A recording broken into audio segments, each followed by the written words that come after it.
আব হিন্দু জাগ উঠা।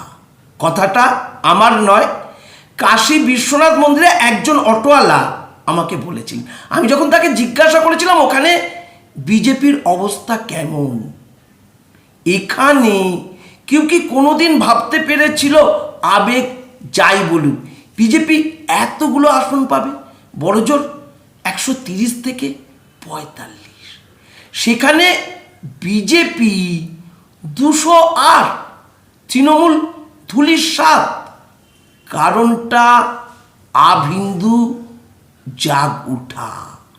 হিন্দুরা যেখানে যেখানে জেগে উঠেছে আর কিন্তু শোয়ানো যাচ্ছে না। ইউপিতে দেখুন, আসামে দেখুন, উড়িষ্যাতেও এর পুনরাবৃত্তি দেখবেন, ওদেরও আর শোয়ানো যাবে না। আর পশ্চিমবঙ্গে আর তো শোয়ানোই যাবে না, কারণ এখানে হিন্দুরা অনেক পরে জেগেছে।